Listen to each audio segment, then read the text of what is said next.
Hi everyone, so update 5.4 introduced multicasting, which is a new skill added to the skill trees for various builds to give you a buff and more power. Now since that, the Compendium website has been updated officially on all the builds, but there has been some certain tools and questions that I've been sent to and asked about how to use the guide, how to use the website, and basically what it all means. So in today's video, I'm going to go through all the Compendium website builds, how to use their tools, and basically how to set yourself up for the best build and the best optimizers. Now, first of all, thank you very much for the creators of the Compendium website. If it wasn't for them, we'll be struggling. They're absolute heroes in the community. So Dream, Taco, Roto, MMLH, Velena, Kim Wombob, and Zen, thank you very much. Please credit them. If you've got any questions, you can message them directly on Discord. I will provide a link to the Compendium website in the description and comments below. Also, you can donate to Dreams on Patreon. He's the web owner, so if you want to support them, contact Dreams, and if you've got any questions about the builds, contact them directly. Again, huge thanks and shout outs to those tremendous people. So once you click on the link in the description below, it'll bring you to this front page. There's two ways to get to the builds. You can either go to the top menu, which you click build, or you can drop down to click specific build type. Now I'm going to start with one build at a time. They're pretty much the same. Things like Shadow Clone and Heavy Strike has a different tool you need to look at first to work out how many Heavy Strike points you need, or also your Shadow Clone Splash. So I'll go through them separately, but I'll start from builds and go through each one to give you a rough idea. If you're a beginner player who just started the game, I would recommend to choose only the clanship or beginners build, because they're basically the best for beginner type people. Pet build is kind of a fast active build, and clanship pushes a bit more, but again it's quite active. All the builds, is leveled correctly, are run about the same sort of level stage increase, so there won't be much difference in between them. If you want to see a comparison, I've done a comparison video from all the builds. There's literally 1 or 2 minutes difference in speed time. I'll link that below if you're interested to see what the builds are like next to each other as a comparison. But if you just started the game, as you can see, there's a beginner one or standard one. So if you just started, click on the beginners, and again with the canship, the beginners one. If you look at any other build, there's a beginner Shadow Clone, but I wouldn't really recommend it until you've got enough skill points and passive. And Heavy Strike, there's no beginners at all, because it requires a lot of mana to be very decent. So let's start with pets. So when you click on pets, you click which one you want. Start with beginners. Now read through everything, because these things here basically tell you how to set up your account. So don't skip any of this stuff. This is a reason why the notes are here. So what you do is go through the descriptions, tell you what kind of, the beginning bit tells you how to play the build. So you can click on that link, it goes to a Reddit page which breaks down exactly, the skills and the build, explains basically the game a bit more. But what you need to do is, firstly, I'll bring my game up. So you've got two options. You go Heart Midas or Fairy Income. So I would always pick Heart Midas, unless you can skip adverts and choose Fairy. And also check your artifacts, because if you haven't got a great Fey Medallion artifact, then obviously there's no point doing Fairy, because that's going to boost your Fairy income. So check your artifacts, and also check if you skip adverts. So then what you do is you input your skill points. So you just go to your skill tree. Total skill points is 2 to 11. Now if I'm beginner, it's going to be a lot lower. So let's do, for example, it's like 210. I've got Heart Midas. Then it will give you the skill points you need to put up. So basically just copy it like exactly like it is. These red numbers indicate the ones that are the next level up. So if you go previous step, for example, these red ones is 6-6. If you click next step, those are the ones that would be leveled next. Let's go back for previous steps. So you see 4-4, and I did next step is then 6-6, and next step is these ones. So that's what it means in red. Those are the potentially the next skill points that will be leveled up. Obviously this maxes out after 160 skill points. So if you got over 160, you then go to the next one, which is just as Fairy Income, because by that point you should have a majority of the artifacts and hopefully the Great Fey Medallion to do Fairy Gold Income. So then you put in your skill points again. Once it's loaded, it will load up here, and then you can just go to next step, and it'll tell you when you get more skill points, or just type it in. They'll tell you red ones are going to be the next one to level up, and then the red ones will be the next one to level up, and also indicate which sets you have. So to check your equipment sets, so when you load up the game, you go into your equipment, crafting. The reason asking for these ones is because it adds an extra level to the tier 4 skill trees. So if you go to your skill tree, tier 4 is the bottom one. So it's tier 1, 2, 3, 4, and it adds an extra level. So that's why the reason I ask it, because it would change the outcome of the basically how many skill points you need to increase in this. So you can see it's 10 to 11, and then if I didn't have the Ignis, which is the night tree, so obviously it'd be mainly pet, you can see how it drastically reduces. It went from 10 to 8, so it's 8, 1, 8, and if you did have this set, it says but 10, 11, 10, because you get a boost in it, so you can have more skill points in it, so you can get more power. So that's basically why it's so important to do it. Poison Edge, totally up to you. It doesn't make much difference if you have Poison Edge or not. Poison Edge does help you push a bit more in tournaments, or whenever you want to push. Gives you a couple extra stages, but if you don't have it, it's marginal. It's only like a few stages. I don't know exactly, but you're talking about like 10, 20, 30 stages. It's just you've got to constantly activate it, so it does help and does push your stages. I don't normally have it in there because I'm too lazy to activate the daggers all the time. But if you do, you click it on, and then obviously it would add it in for you when you've got enough skill points. So it might be at a higher stage. There you go. So you've got enough in there. So that's basically indication of how to set up your skill tree. And as I said, you just copy the amount of skill points you have and copy it exactly as it's shown on this picture. Now, these tell you what equipment sets you should be equipped in. If you go to your equipment, the first one is the sword, so it should be all damage, attack damage, or crit. This is what it says here. So that bit there, the top line, is the main stat.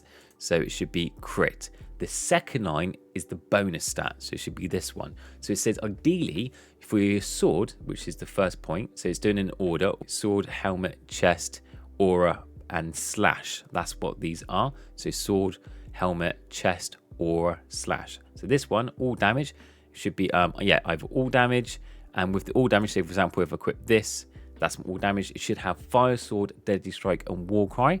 So I've got fire sword. And that's the only one I got. So really, I would try to re-roll that to get those 3 elements, because those 3 elements would be the best setup for that build. So that's what the second bullet point for is, your bonus, and the first one is the main stat. And you do that for each one. So again, the second one, you go to your helmet, you look at that, and it's asking, saying your main hero, so the strongest hero, and then the bonus should be ground hero or damage point type. So it's saying it should be the strongest hero, so it'd be ranged, and the way I find that out is just basically look at this. So this one of my attack damage is 5979 on my current hero. So once it's, well, actually I level up first. So at the moment I've got 5995, and if I was to quick mage, it's 5989, which is lower, and then I also equipped warrior is 5990. So out of all that, it tells me the ranger is the most because it gives me 5995. That's how you find out. So just basically equipped each one of these and just look at your attack damage, and whichever gives you the most damage, you equip that. That's your strongest one. So that's telling me my ranger should be ground hero type. So you should have ground hero type and boss damage. I've got boss damage, but I haven't got ground hero type. So really, again, you should re-roll that until you get ground hero type. And again, same with the chest. So chest in gold. I should have chest in gold equipped, and the bonuses for that. Aura should be sword or slash. I've got slash. And pet damage. Obviously, I should equip pet because it's a pet build. Now, this bit is what people get bit confused about. All the builds is due to MS. This is mana siphon. So when it talks about mana siphon, MS is mana siphon. So you go to skill tree. Mana siphon is this one in the middle. Now the reason they've done a separate sheet for this is because of the multicasting. It drains a lot of mana, so you need a higher mana income due to that resource. Now this doesn't come into account for example, like your mana regens of your artifacts, and also there's equipment that helps with mana regen, and also there's fluffers as well. Now I've done a separate video called mana guide. I'll link that in the description below, but basically essentially watch that video, and that's all the resources that would definitely help you with this instance. Now as a ballpoint, you could use MMLH's Google sheet, which is this. So you go to the website. Let's go back to the website. Actually, I'll copy that as a separate one because it doesn't open up as a new tab. So it's open up as a new tab. There you go. So you've got is click on the link there, it brings it up to a Google Sheet. Once you've got a Google Sheet, go to File, Make a Copy. So when you make a copy, it means you can edit it. You can go into it and click the actual resources. So that's what you need to do. So once you made a copy, you on the tabs at the bottom, there's loads of tabs, go all the way to the right where it says LB Siphon Optimizer. LB Siphon Optimizer. So it says it there, and it says it at the tab at the bottom. That's the one you need to use. That's it. Now, all this is just stats and figures. You don't really need to know any of this. It just looks pretty. You can follow it, but the two big things you'd be looking for is this table resource, and the bottom bit here is what you'd be filling in, this bit here, okay, these tabs here. Now it says how to use, so you want to aim between 800 to 900 mana regen to fully sustain a heavy strike. So that's if you're using a heavy strike spam build. Now it's asking you to do it for all builds, but so for example, the Shadow Clone, you won't need it as much because you don't spam mana regen. Clanship and Pet Heart Audacity might need a bit more, but for Heavy Strike, you're looking at about 800-900. And that's if you've got with the Hourglass of Impatient and Infinity Pendulum. Those are artifacts. So again, check your artifacts to see if you've got them. They're quality of life ones, so they'll be at the bottom. So Hourglass of Impatience is there, so that's maxed out level 40. Infinity Pendulum, so the Infinity Pendulum gives you -20 mana cost reduction. Basically it means this costs you less 20 to use the heavy strikes. Again, that saves you. And then you've got and Hourglass of Impatient gives you -8% all spell cooldown. So again, it means your spells cost, well, basically quicker to use it next time. So if you got that, and it says aim, so 800, 900. If you haven't, between 500 to 550. Again, that's more of like a heavy strike. You can get away with less, to be honest, especially if you've got all the mana regen artifacts and equipment and that sort of thing. So these first ones says it all probability art. If you don't have it, you put 1. If you don't, you put a high percentage. All probability / if it's not your main. So that basically what it means is look at your equipment, go to your / equipment. So that's aura, that's /. Now probability is your bonus. So if you've got your equipment, if it's got a old probability, which is this top one here, you type that in. The equipment that I'm using does have, so if I had for example, the pet build, it would be pet build, equip that, and it's got 1.123. I'll copy that, so it'd be 1.123. That's what the probability is. Mana Potion. Mana Potion is one of the first ones. It's a perk. So again, if you are going to use it in your run, you click it. To be honest, I keep it false because you're not going to use it majority of the time. You can, if you can't, it's up to you. If you do have a lot, I've got 71, so I might keep it into yes. It's up to you if you want to keep it true. If you are going to use it for the run, and false if you're not. Power Swiping, keep it 20. There's no point changing that. Barbaric Fury, again, look at your build. So check it once you've updated. This is why I said update this first. Well, that's why I led with it first. So Barbaric Fury, let's bring this up, is the bottom left one. Now it says 11. So I'll just basically copy what it says on the build and I'll put that in 11. Now I would note the highest it goes is 16 because it's going to this, it uses this as a reference, so BF level 16. So if you do include it higher than 16, then you'll get an NA, an error. That's the reason why. So max you can have it will be 16. So again, don't touch this, don't touch this. So Shadow Cone level is your bell. So Shadow Cone level, which is spell level. So again, which level you have it. So it'd be 30 if it's standard. If you've got those mythic sets, then increases level by 5. So you can put 35. You don't touch the bottom one because it says don't touch. Base mana regen. So subtract off any increase from LB. So my base mana regen is 47.37. But again, I'll subtract anything from mana regen. So my mana regen, if I had that level to say 10, it'd be higher than 0.228. So I wouldn't subtract anything because it's less than 1. So I wouldn't really do anything. But my mana regen there says 47.3. So again, I type in exactly what it says. So that's 47. Base mana cap, again, subtract from LB, which is limit break. My base mana cap is 1324. So I'll put in 1324, but then I look at my limit break. Where's my limit break? It says my limit break is +8, so -8 from that. So on this one, I'll -8 from my 1324, which is 1316. So 1316 is what I'm left with. Crafting power, you find your crafting power when you go to your equipment. It's just at the bottom. So go to equipment tab, crafting, and it says there crafting power level 10. You can also go to your profile and click that as well. So you input your crafting power level, and then also you check your equipment sets to see which one you've got. See if you've got chain clockwork, azure knights, or reckless firepower. Now once you've clicked all them, what would happen, it will automatically update this board here. So, and you've got to find where it says the level between either 800 or 900 or 500 to 550. So these are the areas we're looking for. So if I didn't have the Hourglass of Impatient and Infinity Pendulum, I'll look between the 800 to 900 mana regen, especially if I've got a Heavy Strike build. Again, these are the higher ranges. You could go away with going lower. So if I look at 800, 900, it's around about this area here. So 800 to 900 is this section here for very good mana regen Heavy Strike. So that says I'll need Mana Siphon at 11 and run about the limit break around about 17 or 18. I'll probably get about 15 actually. So you do middle bit. So 15 Mana Siphon and 11 Mana Siphon and 15 Mana Break. And that simply means you go back to the Compendium and you just got to pencil that in. So work out some skill points and deduct that. So if you said you got 445, I would work out, I basically add in on my game how much it will cost. Sorry, let's go back to the skill tree.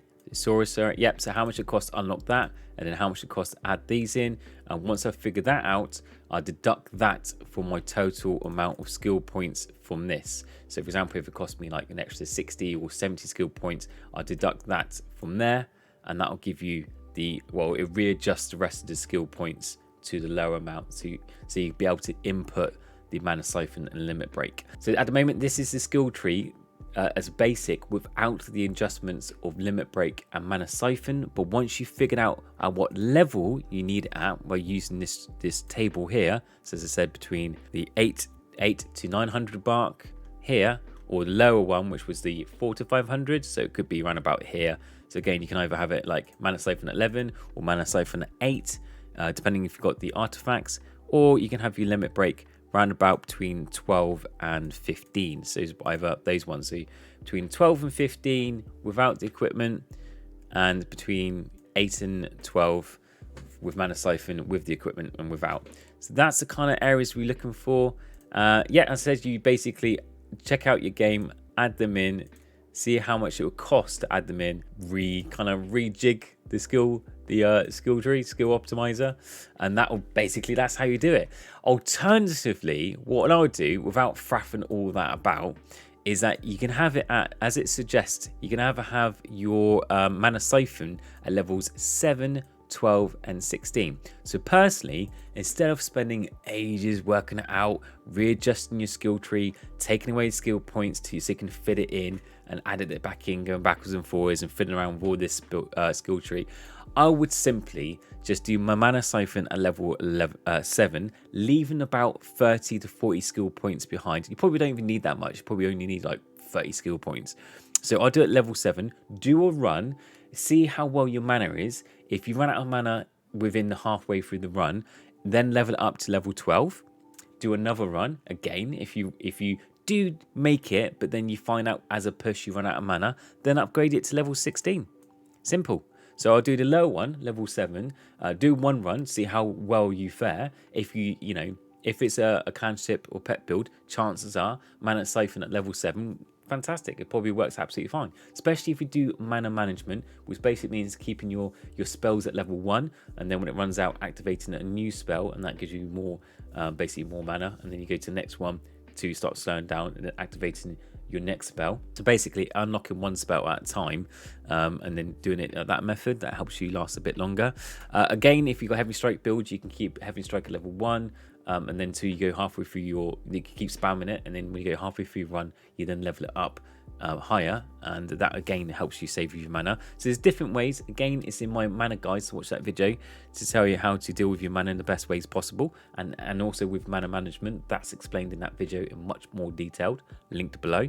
But that is pretty much how you work out build, how you update the use the build table, how you work out your mana siphon, your limit break. It's going to be the same for pretty much every build. The only difference is with the Shadow Clone and Heavy Strike. You've also got to work out your Heavy Strike calculator, which basically tells you how much, at what level you got to put your Heavy Strike, which is, if I open this up, your Angelic Radiance, at what level that needs to be.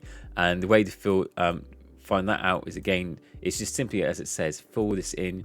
All this is already on your game, so you just literally copy what it says. So your master rank is your badge rank, so you go to your profile and tell you which ones you mostly are. So if you're mostly master, hero, champion, it tells you which one you mostly are. I'm looking at that, I'm mostly champion, so you can just do champion. And arcane, again, that's on your first one, so you go down to the bottom. So arcane's 56, so you fill that in. Mystical Impact on the same one, so Mystical Impact 18. IP is at the bottom, exactly the same pace. IP is like 5. If you've got those equipment sets, so again, you look at your crafting tab, look at your equipment sets, crafting power, I think what did I say, was it 10 or something? 8? I can't remember. In your max stage, so fill that in. Now that will tell you, after you fill this in, give it a couple of seconds to update. So all that information is pretty much on the first tab, the equipment tab. So it will say that it says stage 800, right about the stage, skill level at 18, mana cost will be 57, Titan count and Titan skip. So this gives me the idea of how much skipping I can do with that skill level. If it says rip, it means it wouldn't be enough to splash. So you're basically too early to use Heavy Strike. So wait until you've got more, basically more power. That's how you do the Heavy Strike calculator. The Shadow Clone calculator, let's have a look for Shadow Clone. Yeah, okay, Coffee calculator is ED calculator. Exactly the same, fill in all the details. It looks like pretty much the same apart from another equipment set. And if you want to do full skip, or skip with snap, then again it gives you exactly the same outcome. If it says rip, this is what you're looking for really. If it says rip, too early to change. If it doesn't, you're good to go. That's it. That's pretty much it. If you have any questions about how to use these calculators or optimizers or anything like that, leave a comment below. As I said, if there's anything on the website that's caused a problem, contact the website creators. They're on the front page. This one's created by Coffee and Dreams. So there's their Discord links there up above. So you can message them directly. If you've got any technical problems, but leave a comment below if there's anything you need me to clarify. I hope that explains how you use the build, how you use the mana siphon calculator, and how you optimize your build to suit you. And hopefully that helps understand about 4.4 multicasting build techniques. If you have enjoyed the video, make sure you're subbed and hit the notification. I've got tons of videos coming out soon. I've also got a new prestige farmer guide coming out, a new updated beginners guide. I've also got tournament guide because all of this is changing. My current clan is nearly doing tier 4 raiding, so I have a new complete raid guide coming up soon with the new decks, the new meta, tier 4 stuff, and from raids 1, 2 and 3 because they've changed as well with the card changes. So all that will be coming up soon. And also in 5.5, when that comes out, we get whole new skill trees. So again, a new skill tree build and explanations and which best techniques and guides to use to help your Tap Tyson 2 gaming experience be the best it can. If that sounds like it'd be helpful to you, hit the notification so you don't miss out. Apart from that, thanks for watching today's video, and I'll see you in the next one. Take care. Bye.